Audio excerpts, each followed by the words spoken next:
Wale. Oh, what's going on, bruh? Yeah, just sitting here watching the Netflix series on Americans. It's pretty deep, pretty based on a true story. A Netflix series on Native Americans? Called All American. Oh, I'm sorry. I thought you said Native Americans. My bad. No, All American is about has Tay Diggs in it. Some other people on sub, but it's football over there in California, like Crenshaw and Beverly Hills. It's a real good story. It's just really long. Real long. It's like first season is like 16 episodes, and I'm on season 2, episode 7. So, but it's really good. I mean, it's really deep stuff. I mean, like it's a culture shock. Like you got people that live in Crenshaw versus people that live in Beverly. How it's a total different lifestyle, right? And like, and then the black folks that are in the Beverly Hills are completely different than the ones in Crenshaw, of course. And when you try, and then one of the kids that's playing football from Crenshaw to go to Beverly Hills has to adjust. So it's a real good. It's real good. I mean, it's just a lot of episodes. Right on. Well, that's a good start into the show. So starting everything off. Start this intro, right? You know what time it is, right? Oh, I know exactly what time it is. Well, then what time is it, big boy? Whew. Let me get squiggly in my chair. You better let them know. Ooh, it's time, folks.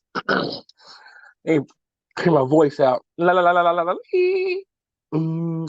Ladies and gentlemen, it's time for Big Boy Live. Keeping it real on the show. And we got our boy, who? Professor X. Ching ching. That's right, baby. That's what I wanted to hear. That's the way to kick the show off. Also, right at the very beginning, I want to give a shout out to our sponsor, Terra Jersey Photography, Terra Jersey Enterprises. Thank you guys for your continuing and ongoing support of the podcast, and we hope we're doing you proud. Oh yes. Now, my man, how was your day today? It was actually really good, man. I worked pretty late Saturday night into Sunday morning. Slept about 3.5 hours, but got up and was able to go get my kids and bring them over to the house and spend time with them today. So, man, that's like I hadn't seen them in 2 weeks, because I had to work last weekend, and it was nice. It was very, very, very refreshing. That's good. Wait, hey, I got some good news for you. What's that? This guy's going to be starting back Monday to annoy you and give him a bunch of lamps. Oh, that's good. So they let you out of the zone. Yeah, I'm back. Are you back Monday? Well, today. So you'll be back today. So you no longer old and busted. You now the new hotness again. Well, I'm still old and busted. My knees hurt. Felt that. Oh man, like that one YouTuber named Mr. Gang had a song called "Young Old Nigga," and he goes, young old, and my knees hurt. Yeah. I'm falling around the club, but my knees hurt. I feel that though. My knees be hurting sometimes, especially how it is when you be. But other than that, man, I went to church today. Had a good day at church, and then he had a church service tonight, in which I went to, and got some stuff lined out. In my spiritual personal life, I got some stuff cleared out and lined out. which is good, Sure. man. It's good. Are you So, sure? Are you actually sure about that? Because you've been down, man. You've been down lately. oh, that's It's what I'm been saying. bad, you know, like Hey, I really needed it, man. Like I really needed today's service, and it really helped me out. so wait a minute. If I heard you right, you're saying that the living proof of what we said a few episodes ago about COVID and rediscovering your life has reapplied to you, and that's what you did on your time off. You You know, re- Jake. you You know, rediscovered Jake. yourself. You know, Jake. I hate when you're right. Oh, we have a special guest knocking at the door. Who might this be? Hello. Welcome to the show. Welcome to the podcast. Welcome to Keeping It Real with Big Boy Live and Professor X, the chef. The chef's in the house. Oh, I wouldn't go that far. So, Professor X, why don't you fill in the chef what we were talking about? Oh, you want me to fill in Chef Holloway? Congratulations, you just got your name on the show. Hey, You want me to fill in Chef Holloway about the ways of what we're talking about? Well, let's see. We had a talk probably 3 episodes ago now, and we were talking about the way that you get so used to a rut and you get so used to a routine, and you get into it, you know, with the job, and this obviously subject that all 3 of us can relate to because we all have worked that same job. You get into that rut, you get into that routine, you get into doing the same thing over and over again, and then something comes up like COVID and disrupts that routine to a point where you're no longer doing that. So you get out of that rut that you were in. You have to relearn a new pattern, you know, because work has been removed from the equation. It was part of your pattern. It was part of your rut. Right. And you begin to discover a whole new life that you knew that existed, that you knew you wanted, but you really didn't have the time to develop into. And so I told Big Boy a couple episodes ago when we were talking about this, that everybody has that. Everybody has that learned trait. And then whenever the COVID stuff happened, it kind of reopened everybody's eyes. Well, my brother's been down this last week, you know, doing his job. Shout out first responders. Yeah. Straight up, shout out to the first responders, man. You guys are awesome. 100%. 100%.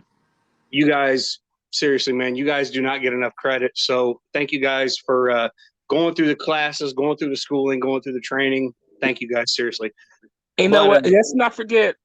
Mark here was a previous police officer too, so we need to make sure we thank him for his past services. Well, see, this is new on me. I didn't know that. I've known the man for years and didn't know he was a. Yeah, I was an officer for 8 years before I went to that place. Well, awesome. An officer. Yep. Yeah, I was. An officer, a scoundrel, and now a gentleman. That's right. That's I have lived the complete life right there. amazing. But that's also a whole new dynamic brought to the show because, you know, we always keep it real on the show. Sometimes we are limited by our own experiences. When you have someone on the show who has had those experiences, they can speak on them and educate the rest of us. So that's awesome, dude. Absolutely. But to finish off the recap, and then I'm going to throw it to Chef Holloway to take us off with the first thought. You know, my boy was out for the last couple of days, and he got to rediscover life again. And that's what you didn't hear right before, you know, you came on. He was talking, and he was like, man, I got to do this, and I got to go to church, and I got to spend time with my mama, and I got to get my hair cut, and I got to get my stuff lined up, and I got to take some pictures, and I got to do all this stuff. Like, you didn't hear him say all that. I heard the joy in his voice come back because he got out of that rut. He found himself again. He had time for himself. And I'm going to throw it off to you, Chef Holloway. Why do you think it is so essential for us to have that time to ourselves? Oh, that's pretty simple. Your mind needs a chance to reboot. I mean, you stuck doing the same mundane thing every single day, you essentially start going crazy. So You know what's so crazy about that is I've been talking about that for a while now, about getting that mental reset. Yeah.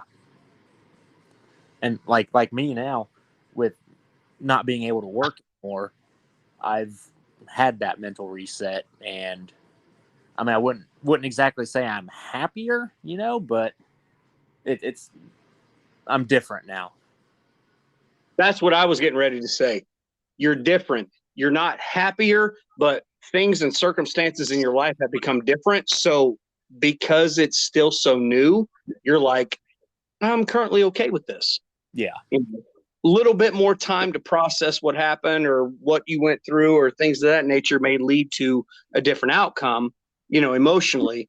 But the greatest thing about all of it is it doesn't matter how many times you fail. It doesn't matter how many times you fall short. It doesn't matter how many times you start over. Start over until you get it right. Yeah, absolutely. That's and like with me now, like doing all this cooking stuff, which I've always cooked, but now I do it every single day, trying to make new content, make new videos. I have, out of all the things that I have posted and I've shared and all this, I've probably failed 4 times as much. Just it doesn't turn out right, or I drop it.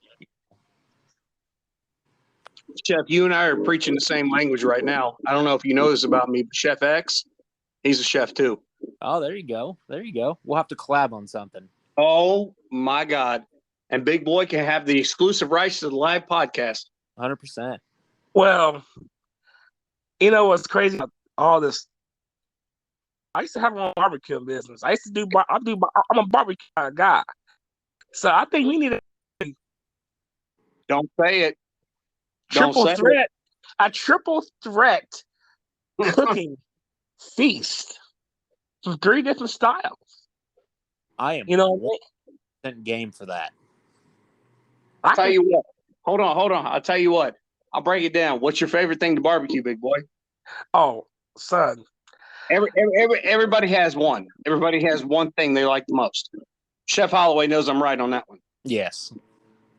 Everyone. Well, what's yours? My favorite is some ribs with pecan smoked, pecan hickory smoked with a little bit of mesquite with a 3-day marinade with a 1-day dry rub marinade, smoked for about 7 to 8 hours. Then I make my own sauce to lather it on there. And then I cook it and I smoke it again for a couple hours where it's so tender and juicy. It's like, ooh, meat candy. Okay. What is this sauce? He said fresh meat. You heard that, right, Chef? He said fresh meat. Finger looking good. I heard it, yeah. Go ahead, Chef. So, question for that. What is this sauce? Like, what's the flavor profile of your sauce? You beat me to it. You beat me to it. Well, I'm gonna tell you something, though. Beforehand, I would use I make something up, Don't let him pull you. It's his secret sauce. It's his Big Mac sauce. That's what I. But I'm gonna tell you I'm gonna tell you something here now. The last time I barbecued, hear me out here. The last time I barbecued, I used this sauce called pecan barbecue sauce with a coffee rub. And boy, oh boy. Wait a minute. Did you just say coffee rub? Yes, sir. I said coffee rub. Yes, you did. Yes. Boy, that's sexy. Boy, listen, that pecan with that coffee rub, I'm over there. I'm dancing like Michael Jackson. and going down. You know what? And you know where I got that coffee rub and pecan barbecue sauce from? What? That boy named Chef Holloway. That's right. Oh, did you just throw a shout out to the chef before Chef even got a chance to speak? Sure did. He did. He beat me to it. I was gonna ask that rub.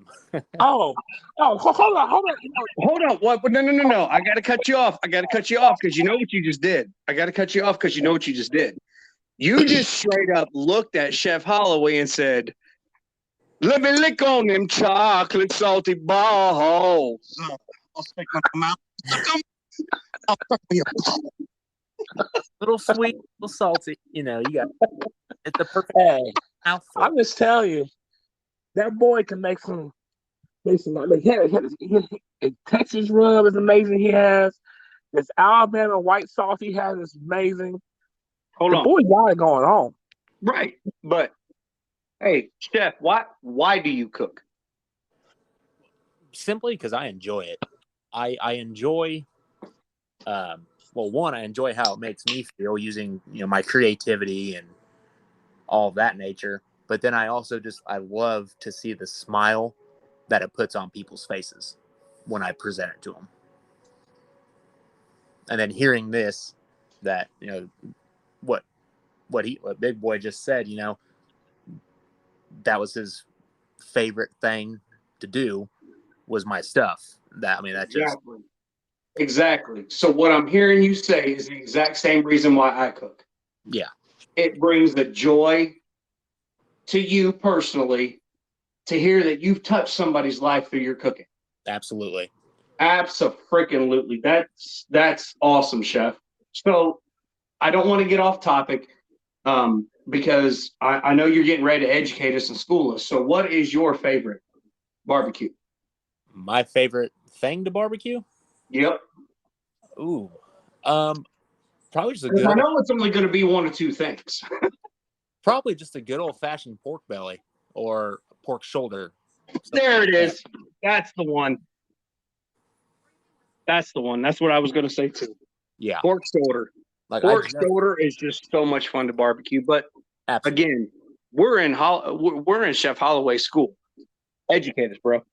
Well, okay. For example, tonight I posted a new video on TikTok, Facebook, Instagram, all that, of me doing my. Now, before you start to make sure you tell the people what your contact information so they can find you and look at your video, because I looked at some of your stuff today, man, and I was like, oh my goodness, like, whew.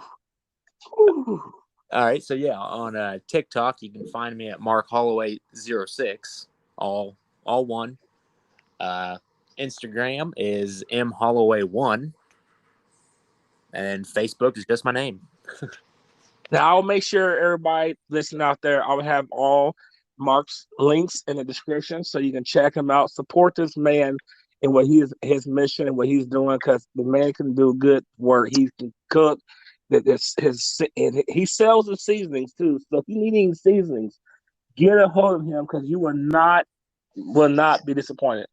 Especially that coffee rub. I mean, I have never heard of a coffee rub until I met this man here. So everybody, I just want to do a free shout out to Mark Holloway and Just Try It. That's what it is. Just try it. Yes, sir. And I came up with a name for the rub line too. Uh-oh. Yeah. Uh-oh. Hold on. I got a drum roll. Ready?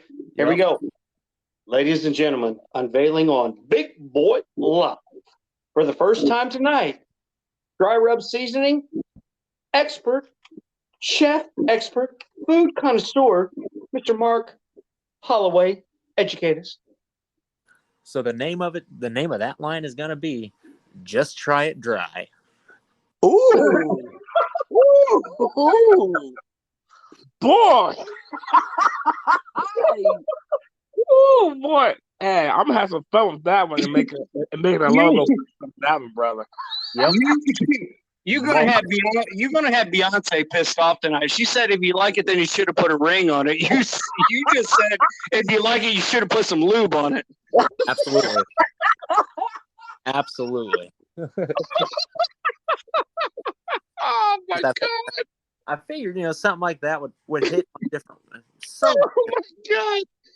Oh, you just did that. One of the reasons I love you, dude. I swear. The driest sense of humor, like your dry rubs. You see what I did there? I do. I see what you did there, and I appreciate what you did there. That was good. I like it, man. So I'm gonna have to agree with you. I think the pork shoulder, just my favorite. My personal favorite concoction that I've come up with through trial and error is teriyaki, brown sugar, honey, and lemon pepper seasoning. Ooh. And then I mix that all together and then smother that over the shoulder and then smoke it, barbecue it, smoke it. You can address the terminology more properly than I can, Chef, in a minute. But I like to do that and then just roast it in that. And then after that happens, I only cheat because it makes it better. Obviously, everybody has their own barbecue sauce recipe. If you are a true barbecuer, you have your own recipe. However, I like the hickory smoked Sweet Baby Ray's with. Ooh, hey, I'm not mad at you, brother. Because I barbecue it and then lather that over the top, and then you do 4 turns and let that just kind of absorb into the outside fat of the shoulder, and it's like, oh dear God. Absolutely. I mean, you got me watering right now. Right.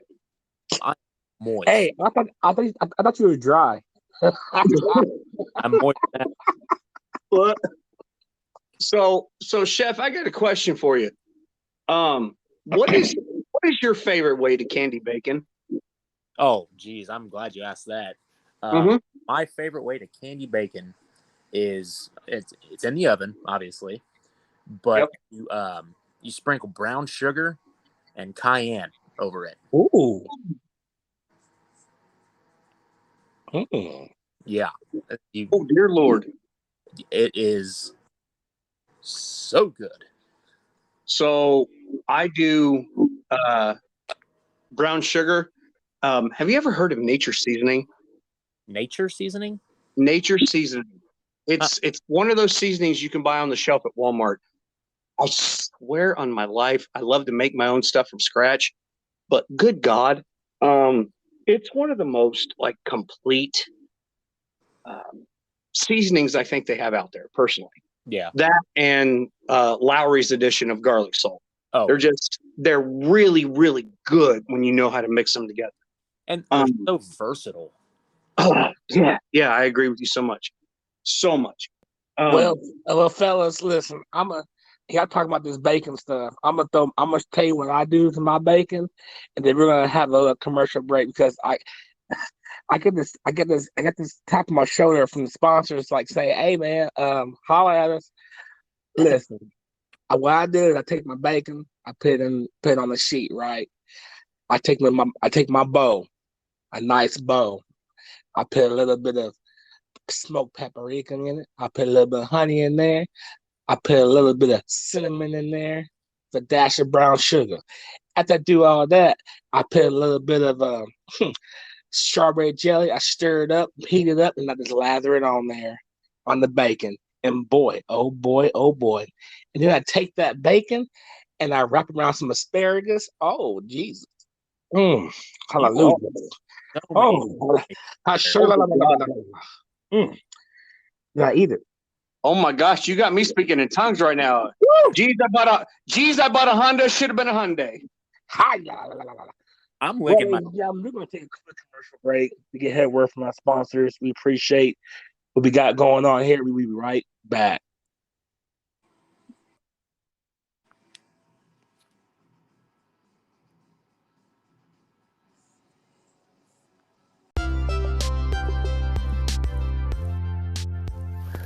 That's right, everybody. Thank you for listening into the podcast. This is your boy, Big Boy. This podcast is brought to you and sponsored by Terra Jersey Enterprise.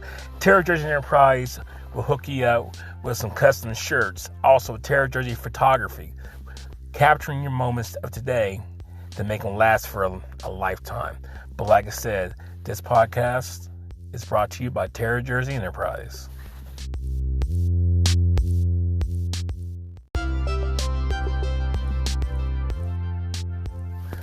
That's right, everybody. Thank you for listening to the podcast. This is your boy, Big Boy. This podcast is brought to you and sponsored by Terra Jersey Enterprise.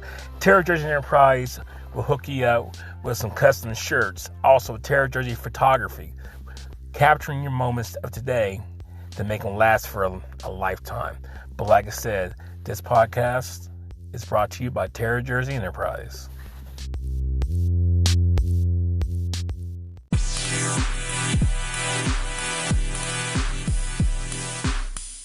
Yo!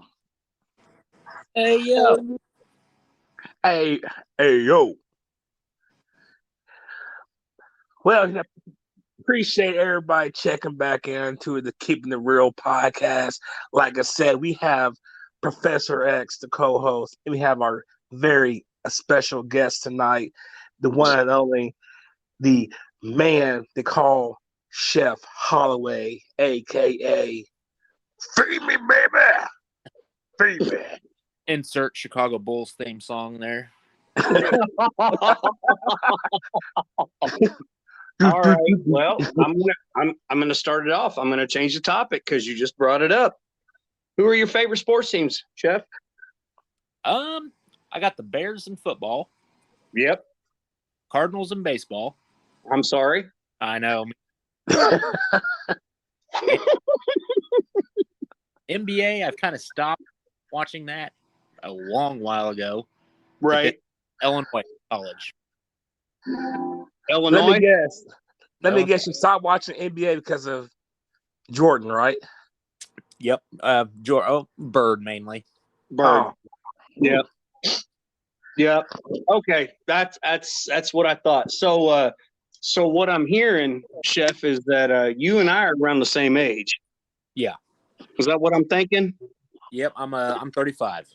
Oh well, no shit. You're a pup. Okay. All right. I take it back. No, it's okay. Let me go back and grab the walker I just put in the closet because I thought I was actually having a podcast with someone my own age. Never mind. Hold on. I'll be right back. Hey, Professor X, I got some Ensure over here for you. Want some of that? After you're done rubbing on your Bengay, baby. My knees hurt. I know. Getting spicy. You should stay off them. They won't hurt as much. You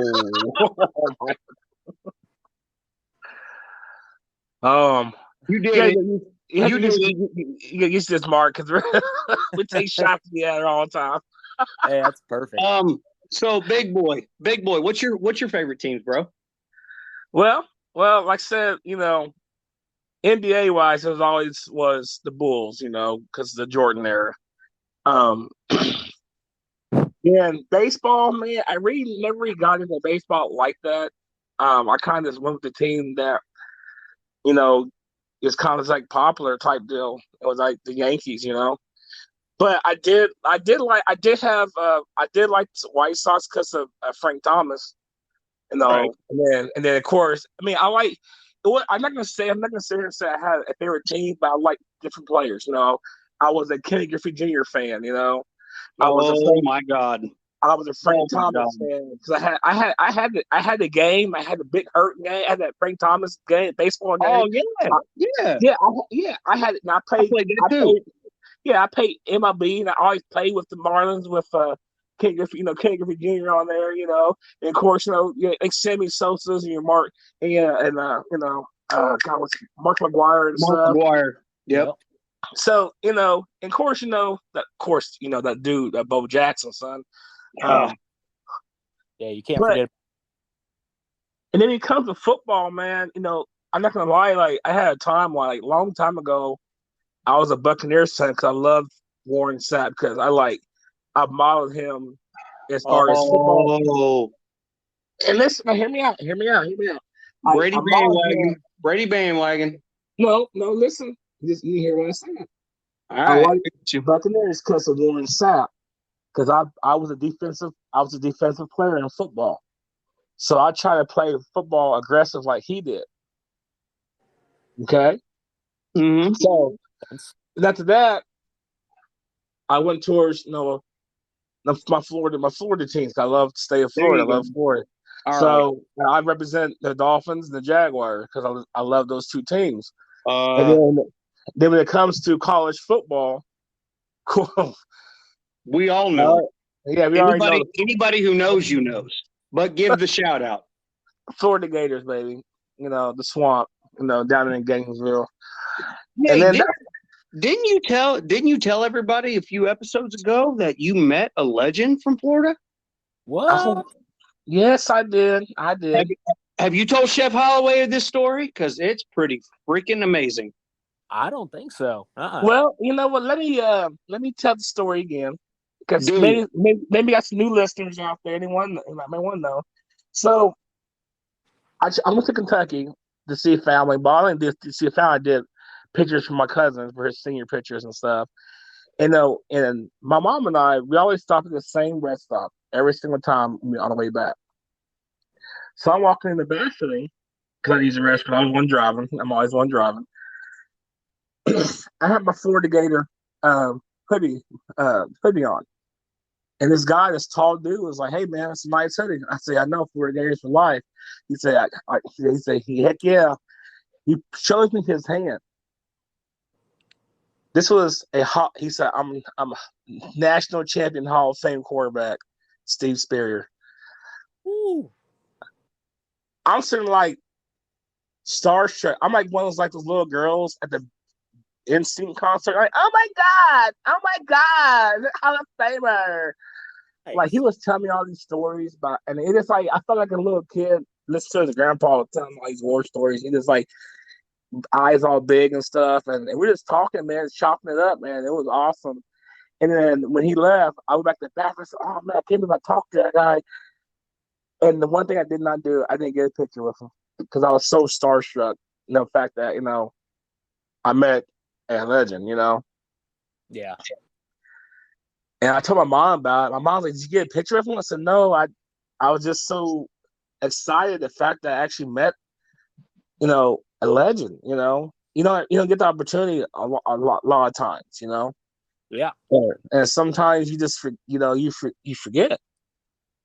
Yeah. But he always told me if I ever come down to Gainesville to look him up and stuff. So I'd be making a yearly trip to Gainesville during college football season and looking that man up if I was you. Oh, you already know. I already got his information as far as his business, because he sells he sells college football apparel and memorabilia and everything too. So I already got the information for that. Which is awesome. So with that being said, I'm going to try to, pick up the tail end of this this part of the segment. After a freaking amazing story like that. Thanks, big boy, for stealing the spotlight again. Hey, this is just your shine here. I would have to say, I'm not going to go typical, like, individual sports wise. I'm just going to go with my personal favorites, because they're just the ones that I follow the most, define me the most. You both have known me for a minute. I definitely know I don't need to say anything, because I'm going to let Big Boy say who number one is for me, because he already knows it's on my head every single day of my life. Yes, Big Boy, who is that? Pittsburgh Steelers. Okay, you're fired. Wow. I'm Donald Trump, and you are fired. He's Ohio State Buckeye fan. Say it right. He's a hairless nut fan. The hairless nut fan. The hairless. And you really got to punch that "the" too. That's right. That's right. Anybody who knows. Number two is the Pittsburgh Steelers. Sorry for your loss tonight. Yeah, but you know what? I got to watch my quarterback play one last playoff game. So that's good, though. That's good. Pretty awesome. I watched that ass kicking, and I was like, "Oh, I spent $4.99 for this. Thanks, man."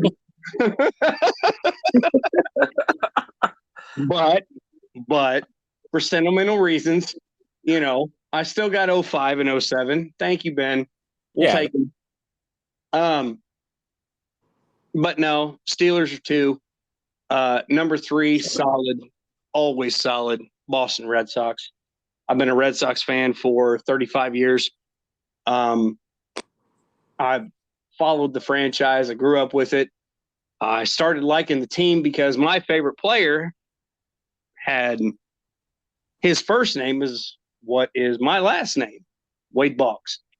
And I'm Wade Boggs old. That's all you have to say. Anybody who knows sports and you could say I'm Wade Boggs old is like, this motherfucker's been around for a minute. I've got a name for you too when you're done. I knew you were going to do it. I knew you were. I'll finish up real quick then because I want to hear this. That's a great insertion. Pittsburgh Penguins and honestly the Detroit Red Wings. I am a closet hockey fan. Like I really like it. I really do. I always have. When I was a kid, I grew up watching Sergei Fedorov, Steve Yzerman, Mario Lemieux, Jaromir Jagr, Paul Coffey, Chris Osgood, just a bunch of these amazing players back in the day. And man, they were not afraid to go fist to cuff straight mafia style and beat somebody down. If you disrespected them. And I'm telling you, I like that.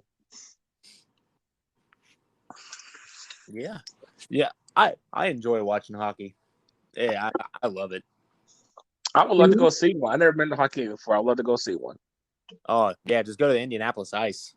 Bro, in the last 2 years, I've saw a Blackhawks game and a Columbus Blue Jackets game.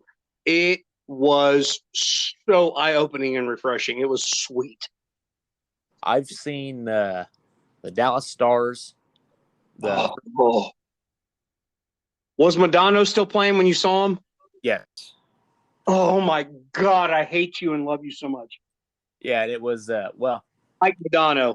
And it was at my God, great center. Arguably the greatest Dallas Star. Yes, I would almost 100% agree. What's your insertion? Okay, so old players. Jeff Gossett. Does anyone remember him? Oh, my. Oh, no, you didn't. I met him at a gas station when I was a wee lad. What? Yeah. Interesting. Speaking of shout outs to players and Big Boy saying Jaguars, bro, do you remember Tony Baselli? Yep. I went to New York in 99 to visit my Uncle Tony. I met Tony Baselli at Roy's Pizza on the corner of Times Square in 99. Really? Yep. Sure did. You know what's so funny about this though? My brother, named Mark, he's a diehard Jaguars fan. I mean, he diehard since the day they became a team. He went down there to Jacksonville, and he met David Garrard. He met Paul Plesleski. He met a lot of Jaguar players down there. So, which is pretty cool, you know. Oh yeah. Right, but you think about the Jaguars, they haven't been around very long, right? Right. Right, but anybody who's been around since the beginning of their history, the three of us, yeah, who is the most famous name to come from that roster? Tony Baselli. Tony Baselli. Oh my gosh, I've got to tell y'all this.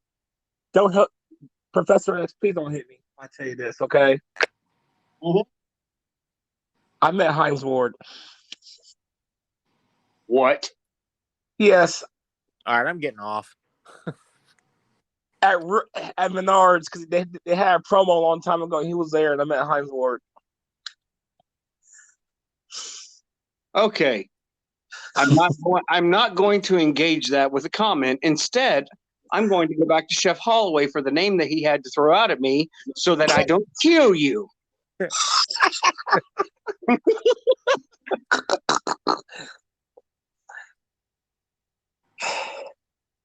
Yes, I continue. met some other people too, but I'm not gonna say that.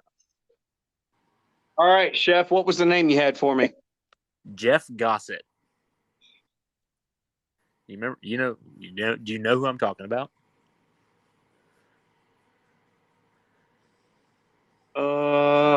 Not at the moment. Okay. From 83 to 96, he was for the Raiders. And in the Yep. Ringing a bell? Yeah, I know exactly who you're talking about. Well, we went we were in California, I think visiting family or something like that when I was real small, and ran into him at a gas station, and he signed team posters for my brother, myself, and whoever else was there. Dang. Man, you know what? I think Why this in the episode. world? Why I in the think world? this segment. Hold on. I got a question for Chef after that. Why in the world are you a Bears fan then? I always have been. I mean, that's I'm sorry. I couldn't help it. I had to. I'm the lovable loser. I'm in deep with that. So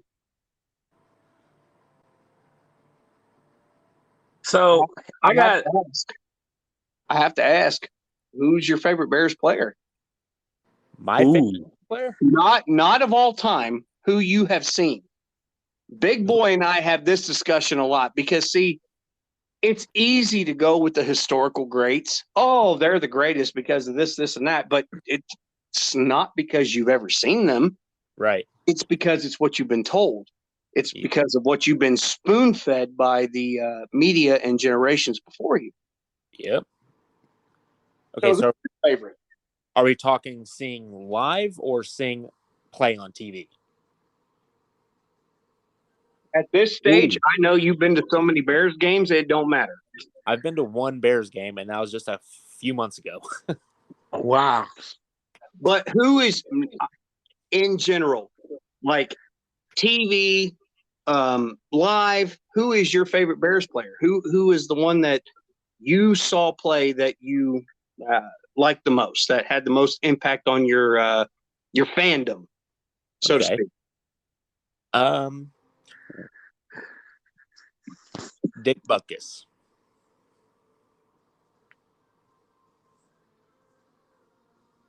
Wow, that's a good one. Yeah, I mean, you don't get a whole lot better than that. I said that you've seen play. So we're talking live. Yeah. TV in person. No. Butkus retired long ago. Then that's not who. No. I'm talking about your personal favorite Bear. Like, you're a Bears fan. You've been a Bears fan for a minute. Who is your favorite? Favorite. Mike Singletary. He was a beast at the center spot. Center linebacker, I mean. Yeah. I thought he was going to say like Brian Urlacher or something. No. That's what I thought he was going to say. That's where I thought he was going to. Like any Bears fan from our generation is like, yo, bro, I like let's see, Brian Urlacher, Lance Briggs. What's that old boy? One you guys have for years, the running back, Forte, Matt Forte. Those are usually the ones that they go with. And then the ones who tell me that they're true Bears fans say Jay Cutler, and I just laugh my ass off at them.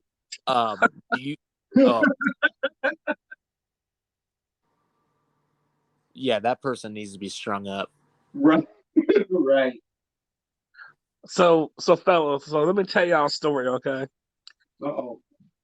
This is a good one, all right? So you remember back in the day when the Colts had a training camp in Terre Haute at Rose-Hulman? So back in the day, ISU, right? Huh? ISU, right? No, it was at Rose-Hulman. Rose-Hulman. Oh, okay, bro. Sorry. So my mom, she works for medical field. Shout out to the medical workers. My mom's a phlebotomist. She draws blood for a living. She's been doing it for a long time. Well, my mom had to draw all the Colts players' blood for drug testing and all that stuff, right? So my mom's always coming home. So guess who I met today? I met Edgerrin James. I met Reggie Wayne. I met Peyton Manning. Blah blah blah. So we're like, okay. So at the time that this was going on, I worked at Finish Line. So not sure many people knew out there. I worked at Finish Line shoe place in the mall. So I'm in there, and I see these huge dudes come in there. I didn't know who they were until they left. And one of the guys, and I was like, man, what's up, man? How you doing? Can I help you with? He's all not much, man. Just stick us some shoes and stuff. Oh, cool. Man, you're huge, man. I said, yeah, I'll play football, man. Oh, okay, what's your name? He said, my name was Dallas Clark. I was like, what? You're the coach tight end, Dallas Clark. Yeah. And then Edgerrin James is walking down to go to Foot Locker. Then I see Reggie Wayne. I was like, what the heck? Of course, they didn't buy anything with the Foot Locker, but yeah, Foot Locker always had the cooler. Foot Locker always had the cooler shoes than what Finish Line did. I feel like that's the beginning of a really bad joke. Dwight Clark and Edgerrin James walk into a Foot Locker. ... And they buy the whole store up. They buy the entire franchise. The end. I went completely in the opposite direction with that. That scenario. What'd you think? The Foot Lockers that are on the floor, a Foot Locker. Walking by that, and they clipped their member on it. My they tried to over the foot. Chef, what is wrong with you? From one chef to another, I understand the fascination with sausage, but this is getting a little ridiculous.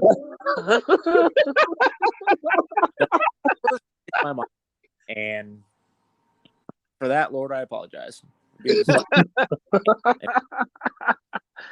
All right, y'all. Listen, we're going to take a quick commercial break. We will be right back after these messages from our sponsors. We're going to go back into food. We're going to continue to talk sports, and we're going to continue to blow up the airways with our man, Chef Holloway, here on the Big Boy Live podcast. What up? What up? Welcome back, everybody, to the podcast of Keeping It Real with Big Boy Live, where it's always real, it's always uncut, and that's what we do. Uncut. Oh, Mr. Rex. Good, man. Hey, big boy, I got a question for you. Okay. If you had one personal favorite meal, what would it be?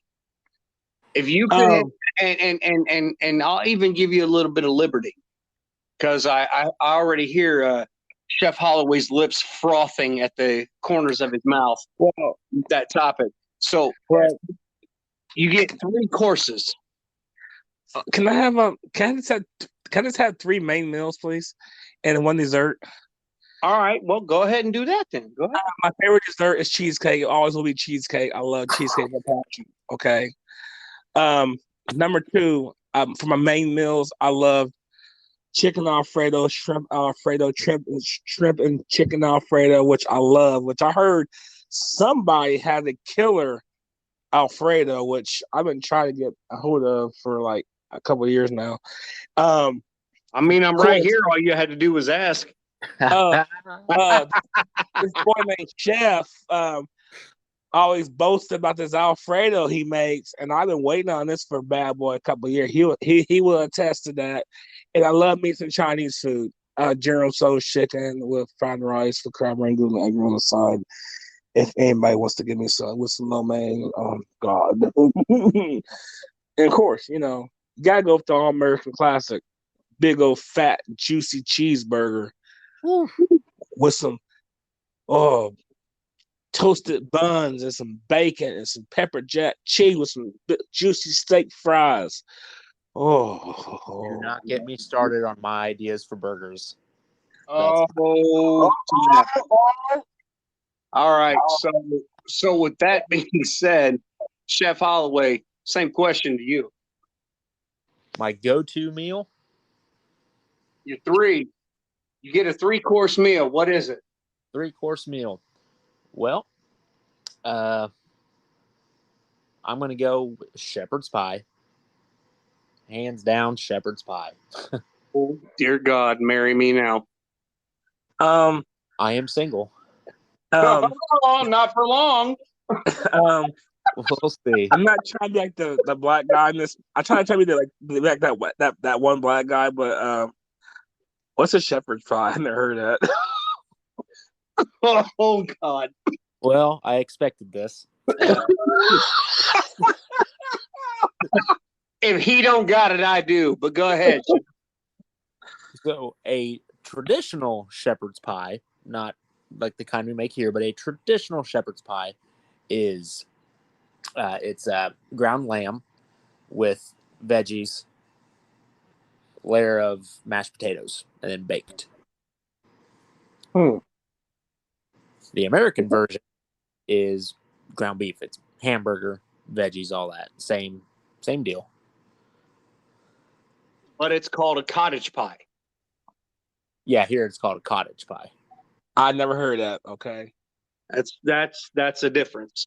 That's awesome. All right, chef. So you got a shepherd's pie. What else? I got a shepherd's pie. And then, let's see here.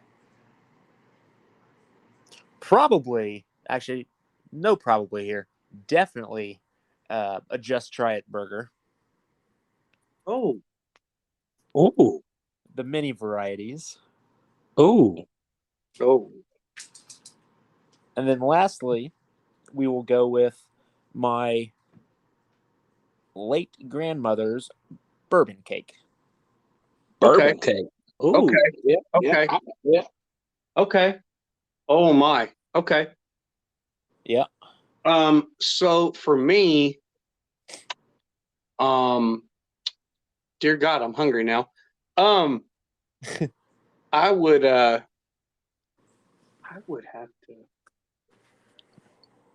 to say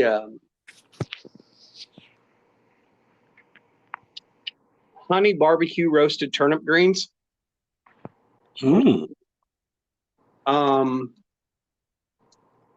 Corn salsa. Everybody has their own, rendition of that. Yeah. Mine is roasted bell peppers, nature seasoning, brown sugar, honey, corn, cut straight off of the cob, and green bell peppers.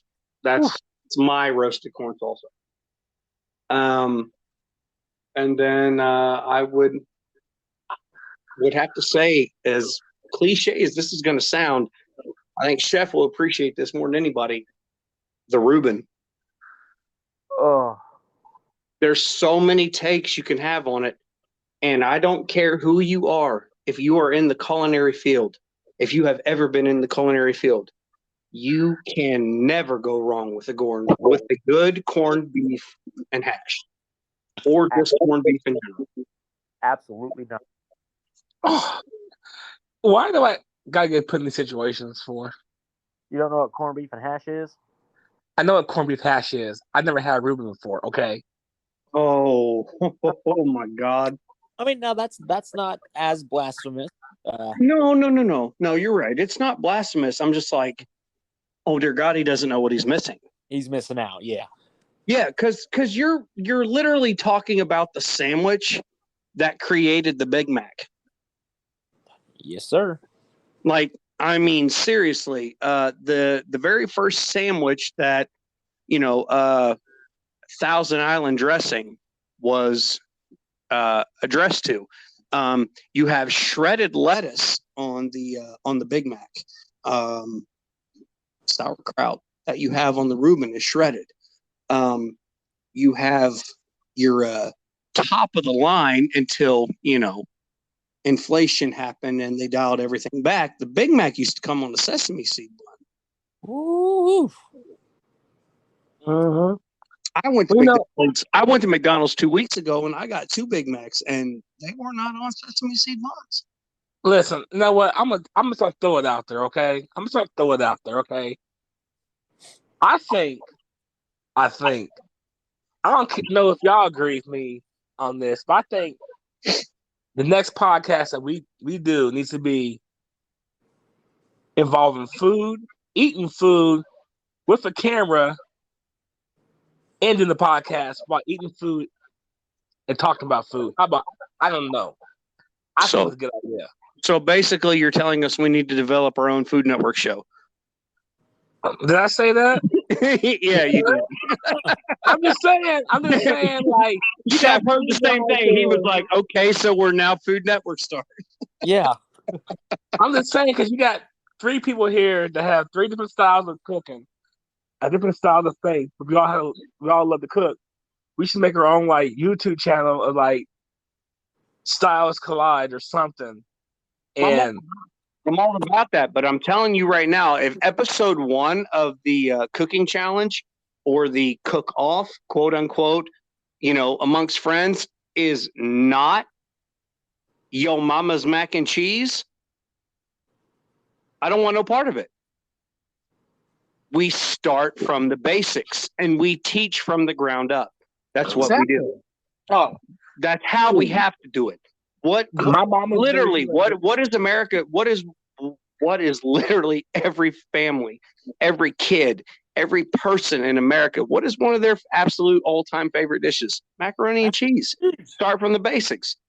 Start from the basics. Build your shit up. See, my mom makes a killer green beans, and I learned how to make the green beans that she makes. Oh. I feel like Chewbacca over here. What are you gargling on? Oh. That sounded too real. There's something. Mother sucker, it's snowing outside. Yeah, he's gargling on snow. Come.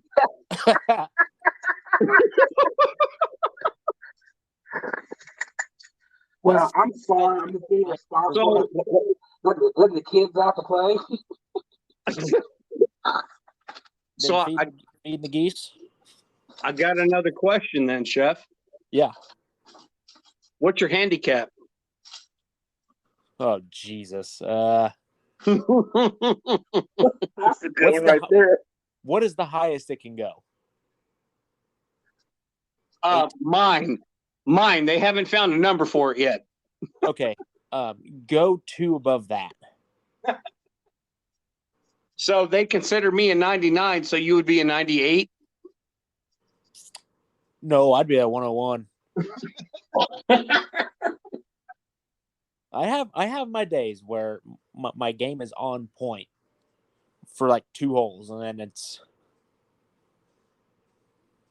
But I've got my days. Yeah. Felt that. That. I have days where I can drive the ball like a mother, and then on the days where I'm driving the ball really good, my iron and putting game just absolutely sucks. Yeah. And then I have days where my iron and my putting game is on, but that's only after I've hit it out of 10 feet of rough. Hey, shout out to you for hitting it out of 10 feet of rough. That's challenging. What course was that? I'm from Indiana. It was called a cornfield. Gotcha. Yep. I've heard of that. You don't like this one? Hit it in the opposite direction. You'll find 4 more. That's true. I got a cornfield behind me, in front of me, and beside me. I wish I did, but I'm in the middle of town. I mean, heck, my best friends are the cows. I talk to them every day. Is that what you're? We develop our own little language together. Oh, Yeah, you sit there, look at them, and tell them, "I like the way you move it, move it." Well, I love seeing. I know what cows are. The ones out there that are on the diet, because the ones on the ground, that's your ground beef. They're a little bit leaner. Terrible job on the. So, huh? Hey, chef, Yo, got a question. I got. Since we said we was going to lead into a show cooking and starting from the basics, let's can you tell everyone what we need to start for a basic soup? For a basic soup? A basic soup. What's our roux? Well, our roux. What is the soup? What is the soup?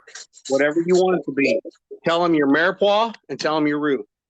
Oh, so my mirepoix is the Holy Trinity: celery, carrots, onion.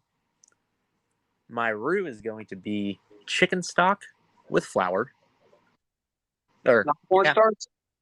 No cornstarch. I'll go the flour route. I like how it doesn't get as aggressively thick. If that makes sense.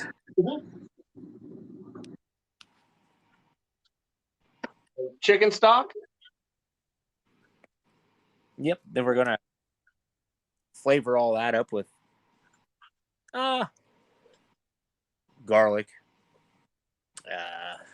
Let's see what else. Salt and pepper, of course. That is a staple for everything. Yep. You're right.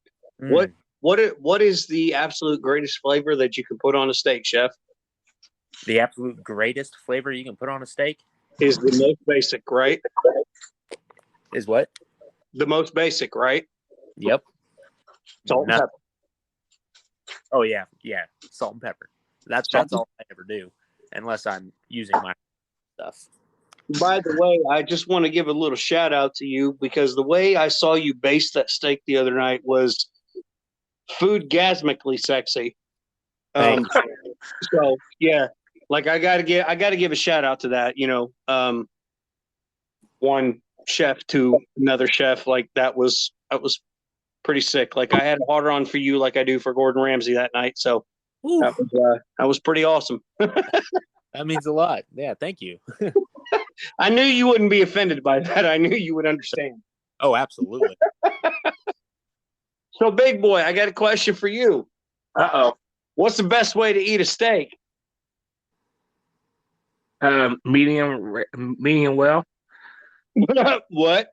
Oh. Or medium.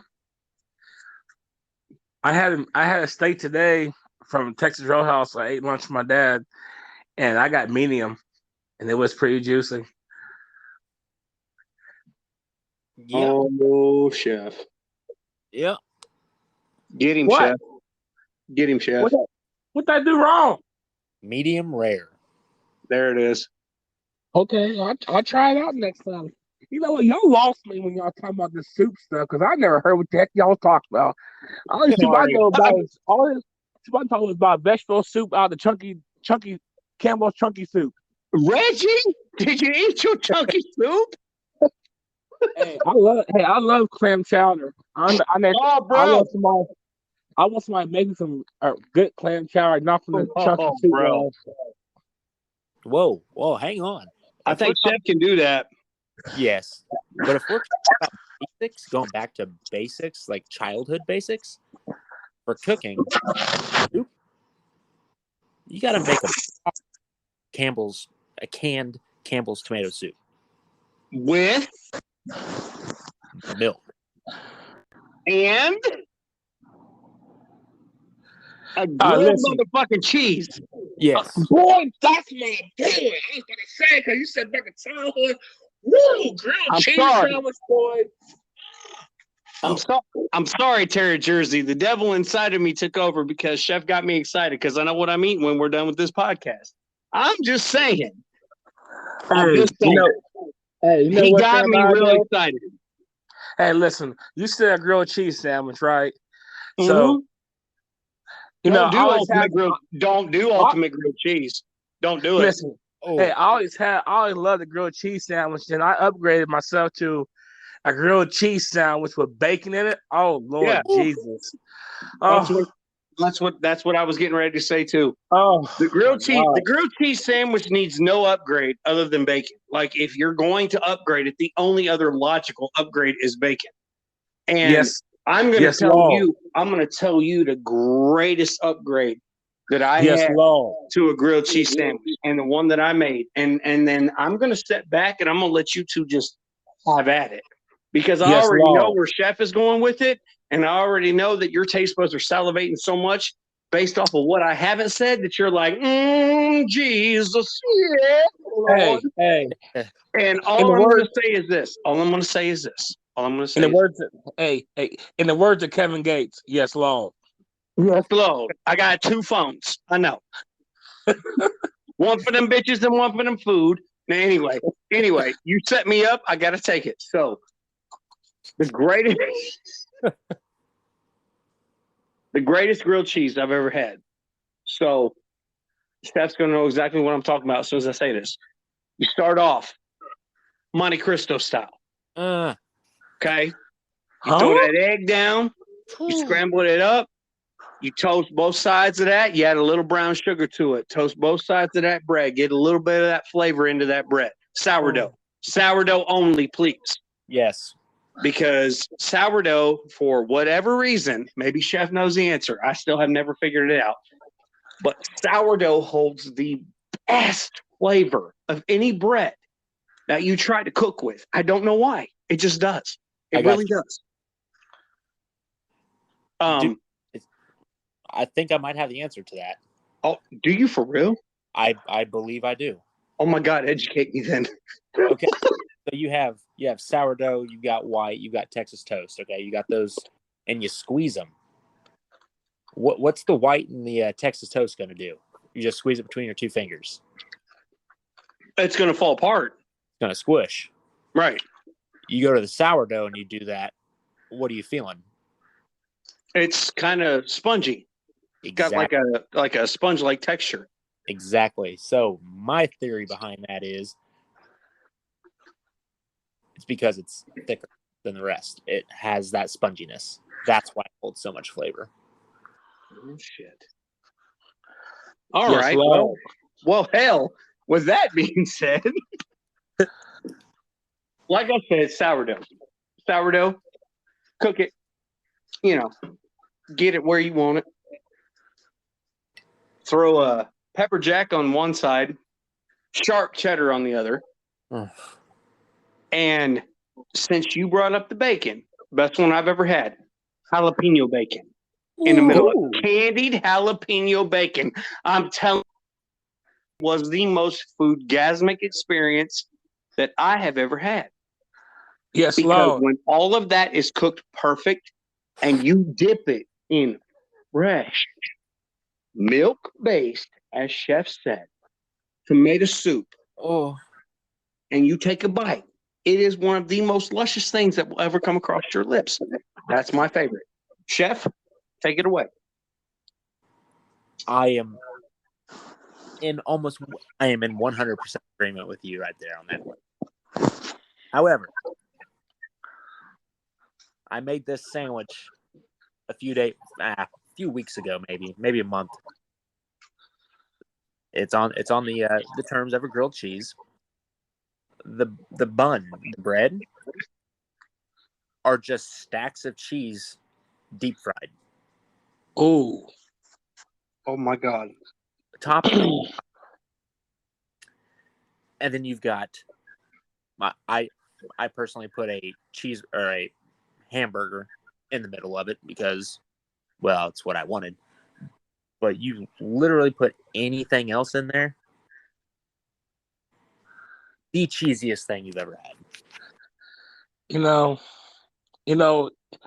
I had something that I had an idea for it. I was wanting to do it. I was gonna tell you take Texas toast, right? Yep. You take 9 strips of bacon. You use pepper jack, lots of pepper jack cheese, um, queso cheese, and you stick it in there right. Then you dip it in a pancake batter and deep fry it all like that. Okay. No, hold on. Hold on. I think I got what you were going with that. 9 strips? Oh yeah. Okay. So what we're going to do is we're going to toast the bread on the flat top. And then once the bread is good and toasted, we're going to wrap it in bacon. We're going to wrap the bread in bacon. Oh. Right? Yes.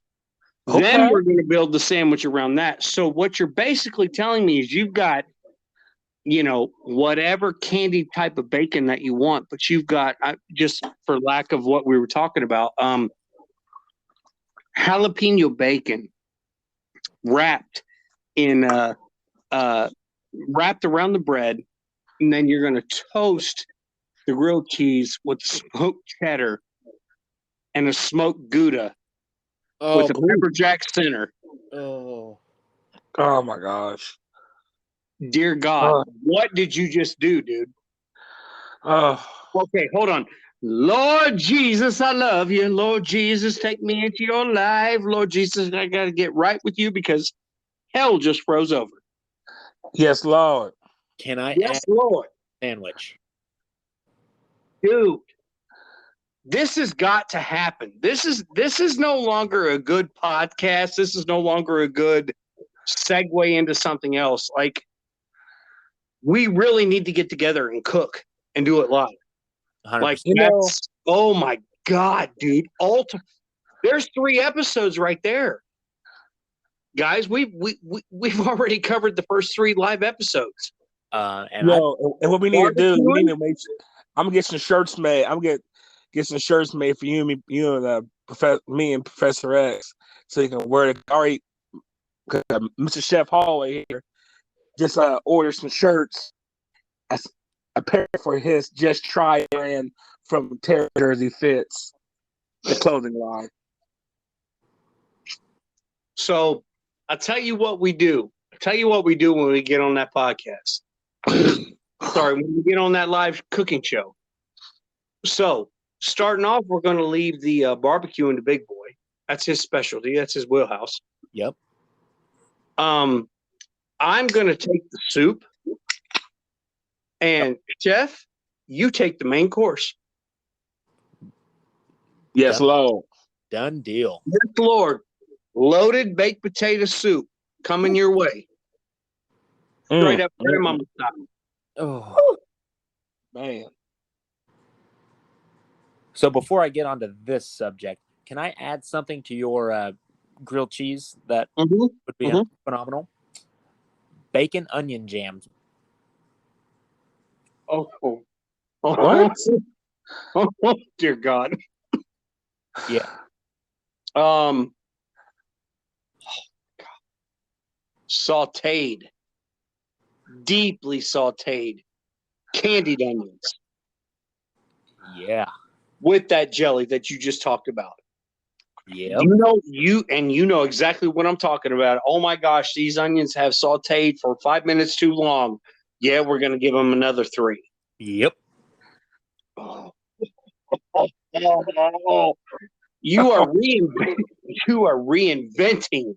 What was it? Arby's. Oh my God. Yeah, that stuff on The onion bun they had. Yeah. Oh dear God, son. Woo. Hey, we gotta do this for real, man. So, and I do have an idea for a 4th episode.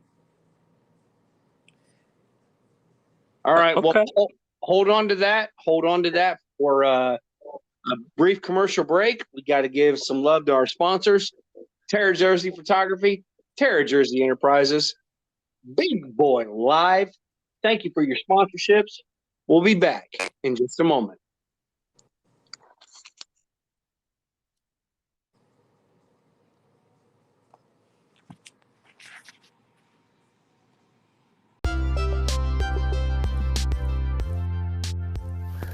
That's right, everybody. Thank you for listening into the podcast. This is your boy, Big Boy. This podcast is brought to you and sponsored by Terra Jersey Enterprise. Terra Jersey Enterprise will hook you up with some custom shirts. Also, Terra Jersey Photography, capturing your moments of today to make them last for a lifetime. But like I said, this podcast is brought to you by Terra Jersey Enterprise.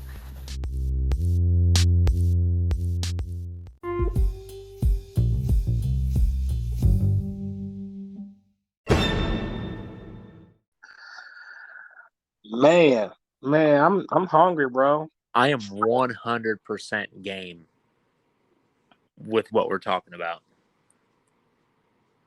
We got to do this, man. This could be a start to something amazing. Yeah, it really could. Yeah, that fourth episode, I realized, like, of the creative stuff that I do, like the odd combination things, neither of you have tried it. You know what I mean? No. Well, have you ever heard I know I told you about my fat burger, right? Yeah.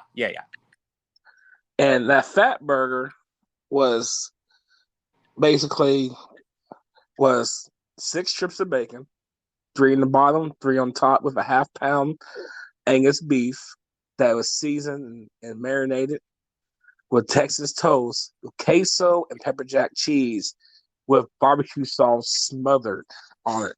Yes, sir. Man, like that could be a 5th episode there, just talking about just making burgers, Yeah. Well, that's kind of the main oddity that I put together are burgers. So that could just be added in, Mm-hmm. Professor X, what's up, man? What's up, brother? I'm glad you could show up, man. Oh, I'm sorry. You had to wait 3.5 minutes. Sorry. That's also the finest chapter of my love life. That is a marathon, my man. Nice work. Oh shoot, man! It has been so long. I wouldn't even make a 40-yard dash. Nah, I'd make it about 5 feet. I'd be like, thanks. Sorry. Man, I tell you, listen, it's been so long for me, man. I didn't know how to do. I didn't know what the first step is, man. Bro, the first step for you at this point, bro, is the phone buzz. I think I'm currently in the first step right now with someone. Oh shoot! Look, I'll tell my buddy of mine. I was like, man, I ain't been in a relationship for so long. I didn't know how to do it anymore. I didn't know what I'm supposed to do on a date. I gotta Google it. What do you do on a date?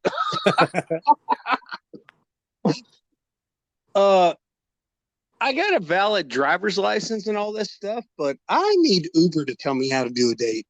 What I just heard you say. I'm calling on DoorDash.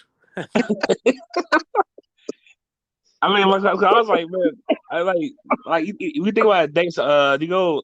I know you go out to eat. What do you do after that? Do you go bowling or something, or a movie, or what? Let's go old school from our generation. We're gonna go bowling, dinner, and a movie. That's what we were raised on. Yeah, that was a perfect date back then. And then we are having you home by 10. Yeah, you're right. Well, that depends on what age are you in. If you're in middle school, yeah, but in high school, you might be like 10:30, 11 o'clock. Yeah. You're right. So, Chef, I got another question for you. Yeah. What's your favorite type of chicken wings to make? Ooh, uh-oh. Okay. Okay. Hercules is about to show up on the other end right now. I'm just right now. He about to show up. So Hercules. my favorite type of wing is, again, it's something that I made. It is an Asian pineapple wing. What? Okay, tell us. I make an Asian pineapple sauce. It's kind of like a barbecue sauce, but it's not barbecue. Mm-hmm. You know, you fry up your wings and then toss it in that. Oh my God. Yeah? Oh my God. Foodgasmic? Yes. All right. How about you, big boy? Oh man, you know what? I gotta stick with the basics, man. I love my honey barbecue wings, bro, with some blue cheese dressing. You said it right, though. You said it right. You said it so right. The best compliment for honey barbecue is blue cheese. It's not ranch, people. It's blue cheese. Listen, It I'm gonna makes it tell you, taste so I'm much gonna be better. real with you. The only time I ever use only time I ever use blue cheese dressing is just with wings. That's the only time. And I may be weird. I don't use any sauce, blue cheese, ranch for any of my wings, no matter what. Well, I appreciate the flavor of it. no, and that's good. But that also means that you make a wing with a good enough flavor and a mild enough heat palette that it's not going to kill your consumer. So that's good. That's real good. That's real good. For me, my go-to has always been my twice fried Cajun. Whew. We get a little bit of buffalo wing, Louisiana buffalo wing sauce. Uh-huh. And then we add a little bit of that New Orleans Cajun seasoning. Oh, We drop a little bit of honey and some brown sugar and a little bit of zesty Italian dressing into the mix. We mix all that up. We cook them. We fry them. We dip them. We fry them again. And then we dip them again and then fry them. Now, are you changing temperatures of the oil?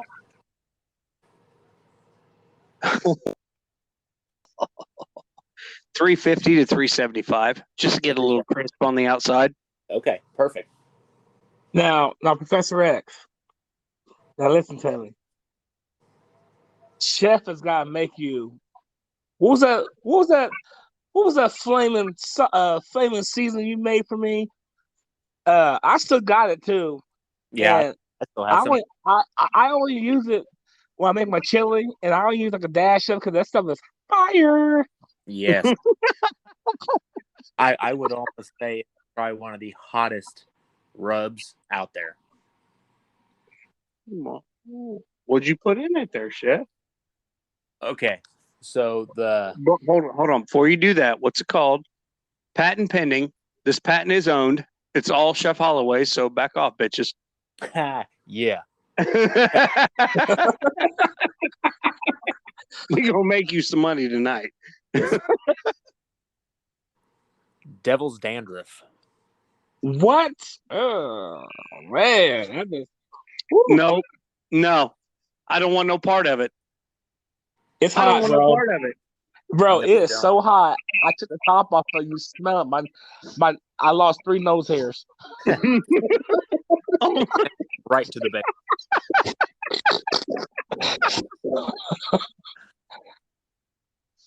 Oh man, I was like, ow, like the cartoon. You feel like Michael Jackson in the Thriller video, becoming more and more of a zombie every moment. I got that right.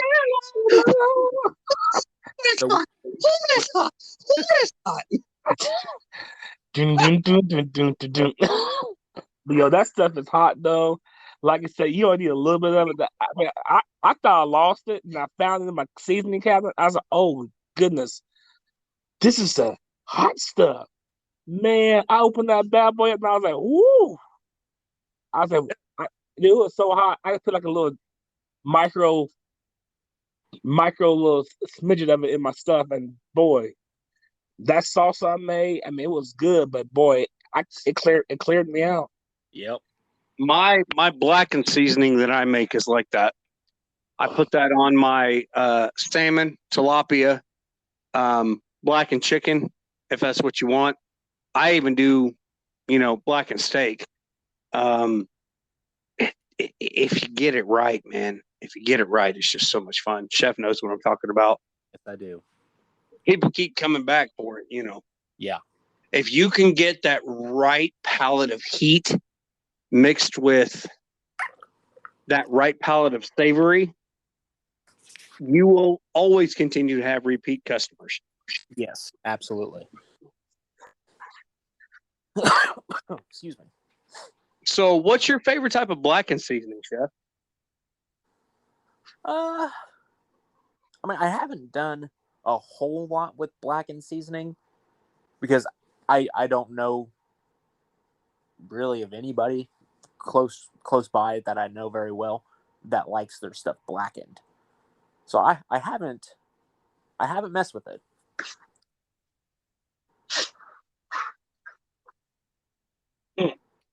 Yeah. Okay. Well, that was Unexpected. unexpected. Yeah, I did. I would have thought that, I would have thought that you would have had the experience with that. Unfortunately not. That sucks. I'm sorry. Yet. I really am. Yet. Right. Well, one of the little plugs that I have for myself, and I'll go ahead and give a shout out. I had a chance to work at the Beef House in Covington, Indiana. Yep. If you haven't been there, go there. Pretty good restaurant. Really great atmosphere. Food, pretty good. I had a chance to grow up and develop a lot of my recipes there. Man, it was a lot of fun. I had a lot of creative freedom. But my blackened seasoning was black pepper, white pepper, cayenne pepper, Cajun seasoning, salt, pepper, lemon pepper, lemon juice, lime juice, and paprika. Now Very, that sounds interesting. very basic. Very, very basic. Yeah. Yeah. But it serves its purpose. If you put the lemon juice and lime juice into a bowl, microwavable, obviously. Yeah. Mix them up together a little bit, blend them, put them in the microwave for 30 seconds, and then add it as you're stirring to your seasoning. A whisk, preferably. As you add it while you're stirring, it will go in and it will not clump up. Surprising. Yep. Huh. I'm definitely have to do that now. Yeah. It literally, so every chef knows this. How do you tip the teapot? Do you hold it firm with your pinky in, or do you tip it proper with your pinky out? Oh, proper. Exactly. So when you're adding the juice, tip it proper. I got you. Because if you tip it improper, it'll clump up. It won't turn out the way you want. Tip it proper. Adds in too quickly. Exactly. Oh my gosh, I love this. Sorry. I've got such a fucking food hard on right now. It's amazing. I can't stand up. Right. I'm literally standing right now and it's like, oh my God, I cannot turn around the corner because I'm stuck against the wall. Anyway. I guess that steak's not getting cut. I can't reach it. So when Cheeseburger Eddie said you always have to protect the McNuggets, I was like, well, I'm telling you right now, they're really well protected. There's quite a pinch tent over them. Oh my goodness, y'all crack me up. I love it, dude. I love it. I'm sorry. I was not expecting this tonight. I really wasn't. I was actually a little hesitant for the podcast earlier. I'm not gonna lie. I was like, I don't know how Mark, aka Chef Holloway, is going to be on the air, but let's give it a go. Let's see. Absolutely. Then I found out he was a policeman. I was like, I went back to my old days. I was like, fuck the police, fuck the police. I'm just kidding. Hey, that's It's all right. a joke. It's a You know joke. what? I watched a segment of Kevin Hart before we started the podcast, and it's been chirping at me ever since. But no, Professor X, you know what this means, right? humbled, man. I'm humbled. But You know you what this means, right? tell me what it means to you. Well, you did it to me last time. Now I'm gonna do it to y'all. Okay. You see, Chef, Professor X and I always have a way of doing a podcast and be talking about stuff and we had a good time. And we always seem to make a life lesson out of it. When Professor X got me on the last episode, so I'm gonna do it to y'all.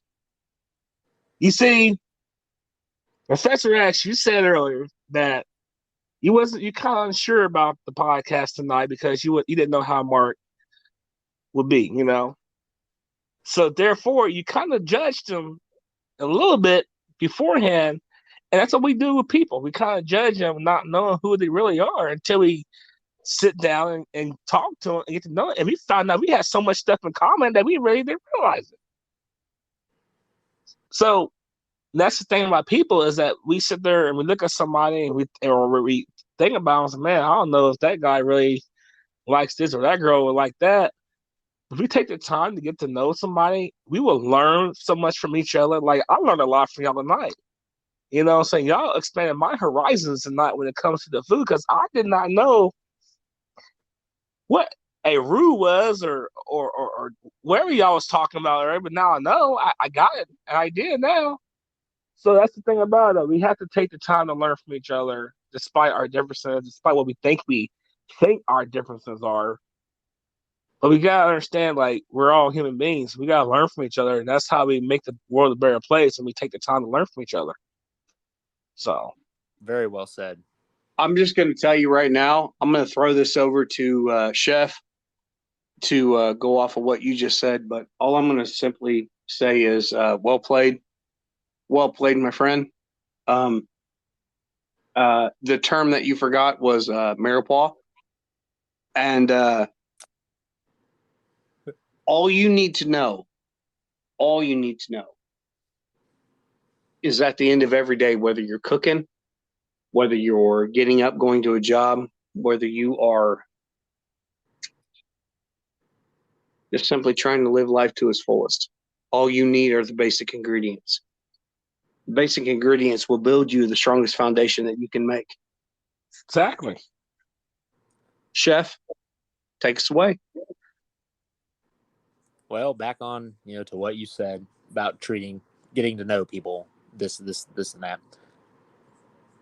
That also has a great deal to do with relationships.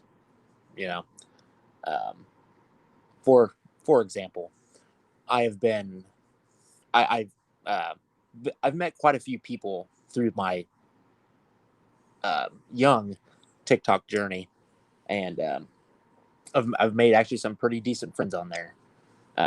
One in particular, she lives in Ohio, and we've literally talked every single day for the last 2 weeks, and it's all just communication. Like we haven't seen each other, anything like that.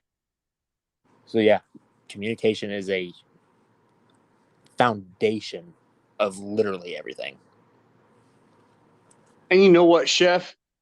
I think you touched on that point so really well. Oftentimes as people, we forget how to talk, how to speak. we we leave everything up to the text message, Yes.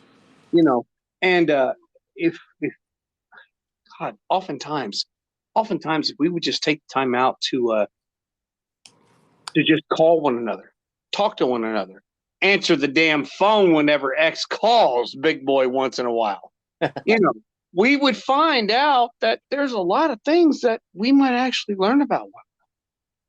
That's a good point, Chef. It's a good point. Yeah, and like when I say we've been talking every day, we've only had 2 actual phone conversations. So it's all been written word That's it. before spoken word. And that's it. And that's what a lot of people tend to forget nowadays. If you can stimulate someone with written word, the spoken word will go so much further. Absolutely. And I know, I'm gonna cut you off before you respond because I know Big Boy's got a pretty decent insert into that segment right there. Beautiful. Like hits his heart lately. So we need to let him get it out, bro. You know, like a lot of times we think we have everything like on deck. Like we know what we're gonna do. We know what we got planned. What we know how we're gonna do this and that. But honestly, we don't really know half the time. You know, we don't. I mean, because we don't take the time to really think about what our next move is. You always want to just go for it and just attack it. But sometimes, you know, like the old saying is, when people want to shoot first and ask questions later. You know, you can't always do that. You know, like I seen a thing on Facebook today. Um, it had a tortoise in the hare. You know, the old school story about the tortoise in the hare. How the tortoise always beats the hare because the hare always was over too confident, and then and just thought that he's fast and he can do where he want. He can beat the tortoise, but you know, ended up being the tortoise won because the hare got so overconfident too and so what's boastful about himself. They took a nap and the tortoise won. And I think that's what we do in life a lot. We think that we got everything in the bag. We think we know what's best for everyone else, but a lot of times we don't know what's best for our own selves. And that's how a lot of times our relationships with people we're with or friends or family can sometimes fail because we don't know how to take the time just to listen and take and slow down. You know, like that song, like that song, slow down. I just want to get to know you. We need to slow down and get to know each other instead of trying to figure out what's best for everyone else. We can't figure what's best for our own selves. So, I mean, that's very good, man. That's very well said. I'm tearing up over here. Yeah, I'm like, I knew you needed to get it out. But like Chef said, tearing up, wasn't ready. No, not Wasn't ready, man. Because look, the hardest thing in the entire world for any of us to do is to be alone. What is the most basic human want and human need? Companionship, right? exactly. Right. We have to have companionship. We crave companionship. We crave, this and that. But oftentimes when we have it, we complain about it. We That's bitch true. about it. We throw epic royal fits about it. And why do we do that? Why do we do that? It's because we are completely uncomfortable as people being responsible for the emotional needs and wants of somebody else. If you can't step up and say, hey, I'm going to take care of you.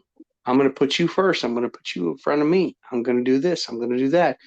Then don't bitch about being single. There's a reason why you're single. Ooh. When you get over yourself long enough, when you get over yourself long enough to put somebody else in front of you, and it doesn't work out, then you can bitch.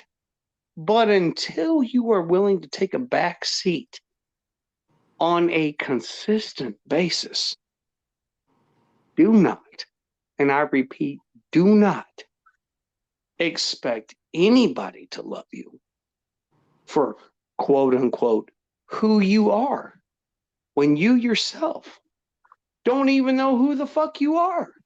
That's true. Nailed it on the head.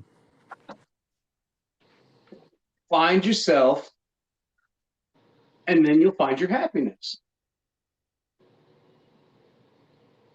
It's that simple, guys.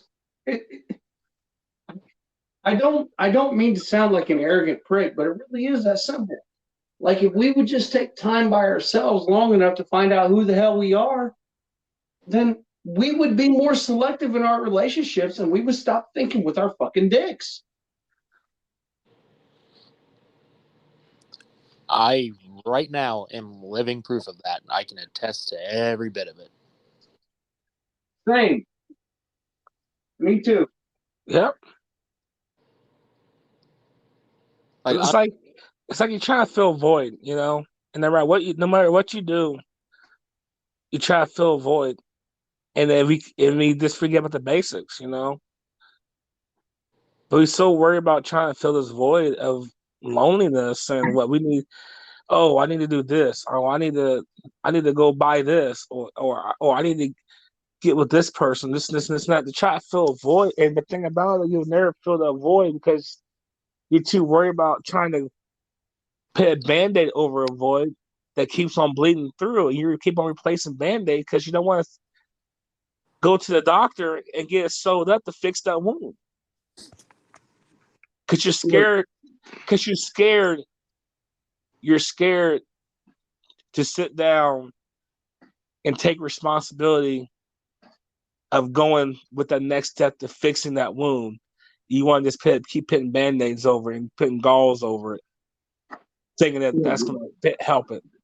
Look, man, oftentimes, how many times as people are we guilty of looking for something better only to find something worse and accepting it as better? I don't know if there's a percentage for that. Right. Like 100%. Like we all do this at some point. At some point, it is literally part of the human growth experience, man. Like we go through all the trials, all the tribulations. What can I do to make this better? What can I do to make this person see me different? What can I do? What did I do wrong for this and that? Why did this person do me this way? Blah, blah, blah. We go through the most strenuous, self-deprecating circumstances. We tear ourselves apart trying to figure out why everything went wrong because it must have been us that fucked up. It must have. Yep. Because everything was fine one moment and then it wasn't the next. And then we don't stop to think about the other person's feelings that were involved in the freaking equation. We only think about ourselves because it's like, oh, you hurt me. Oh, why did you do this to me? Oh, what did I do? And oftentimes, we just forget about where we came from to begin with. Yeah. What made you guys good to begin with? What is the foundation of your relationship? If you don't know the answer to that question immediately, then stop losing sleep over that person. If you don't know what made you guys so good, stop losing sleep over that person. You know, Professor X, not to interject what you're saying, but when you said something about foundation, it kind of reminds me of that little story. You know, that little nursery rhyme. Remember the three little pigs? Mm-hmm. Well, we tend to build our relationships on straw and stick houses instead of using stones. You know, and then we let all these little issues and all these little problems be our wolf. And when we think we got something good, and then as soon as a problem comes, that wolf comes and blows our house down, and we gotta run to the next person and try to seek shelter in their non-stable life, which would be the sticks. And then the wolf comes again, the same problem, but this time stronger, and it blows that house down until we eventually realize that, you know what, the person I need to be with, or the relationship I need to be with, or the person, or my friend I need to be spending time with, to keep me as that person in the brick house or the stone house. Because when you get with that positive person, and that person is going to help you build you up and help you realize that, hey, you are amazing, you are a special person. I say that on my TikToks a lot. You're an amazing person. Once you get that and it starts building your foundation up, no matter what the problems come, you have a fighting chance against that wolf trying to blow your house down, because you have a foundation that is getting stronger and stronger because you're actually starting to believe in yourself. And sometimes it does help to have someone else to help you. It doesn't have to be. But hold on. Here's the thing. Don't look for somebody else to validate you if you can't validate yourself. Right. That's it. That's all I'm saying. You have to be happy with you before you can ever expect anybody else to be happy with you. That's true. I totally agree with that.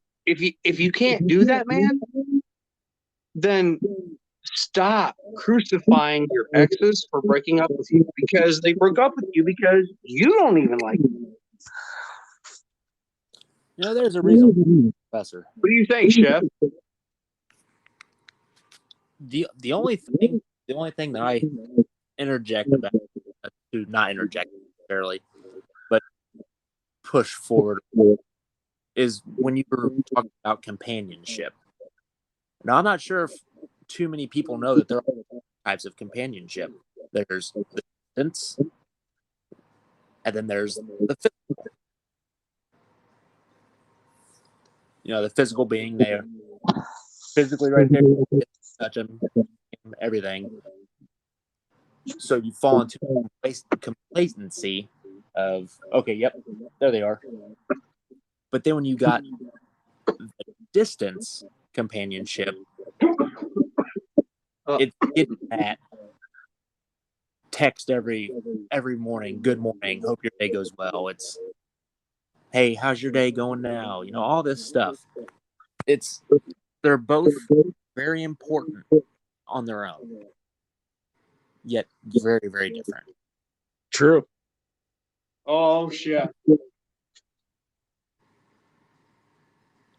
You and I are going through and dealing with the exact same situation, bro. I have one that loves me, has loved me for 18 years, but it's too soon for me. Yeah. I can't do it. Big boy knows better than you do. You were still there whenever everything initially happened, but regardless of what they do, I just can't, because for the first time in my life, it was real. Yeah. For the first time in the 38 years I've been alive, I had a real life relationship, and it makes it so hard. You're exactly right. You're exactly right. And that's right. I'm now comfortable enough to put myself out there. Just pass that line out there. And luckily enough, someone 27 minutes has taken some nips. That's some deep stuff, y'all. But it's not just that deep. because we're going to start our closing arguments for the night with your story, because you're the one that started all this.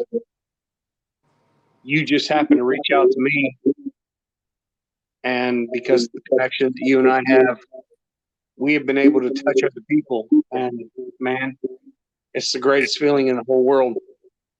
You know, I have loved Chef for a very long time. For a very long time. We are can't speak out loud. I'll giggle and he'll know what I'm talking about. We are both brothers. Yeah. Yeah. But we found out tonight that we had more in common than what we thought.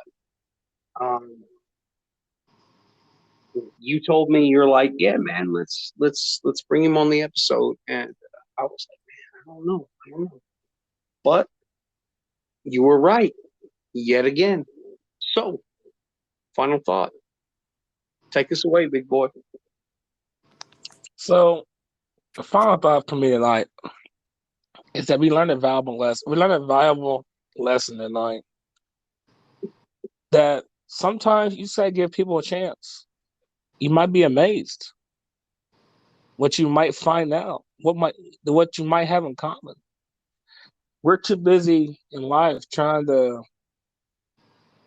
sugarcoat things or try to keep ourselves stranded to this one, two people that we think we can, but there's a whole world out there, people out there that can be an asset to helping us or getting to know or just expanding our horizons, you know?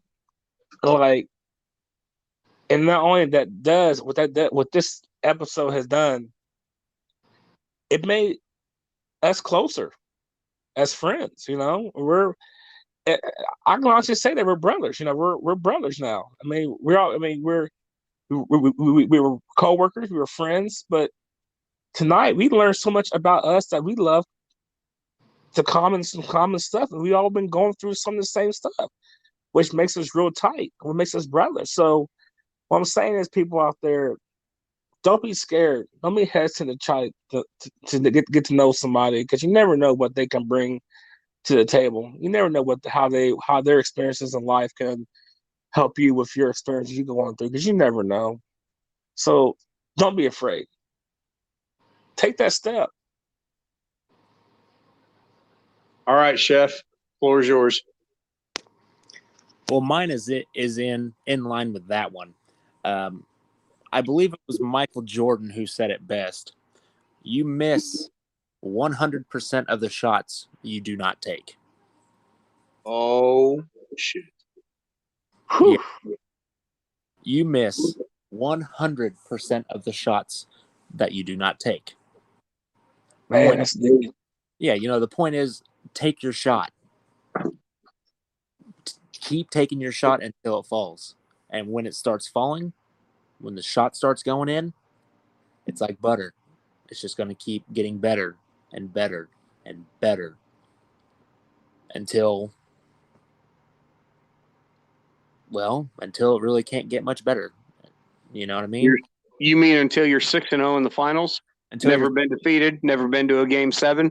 Yep. Michael, Jeffrey, Jordan? Absolutely. Well, good God. How the hell am I supposed to follow that up? Thanks, Chef. Appreciate that. Hey, no Jesus. problem. Okay, well, here I go with my lame ass clothes then. We had a lot of fun tonight. Absolutely. Dear God, I am happier than a tornado in a trailer park to have a chance to talk with Chef Holloway tonight. It's been so fun. Big boy, thank you, man. Thank you for providing the platform.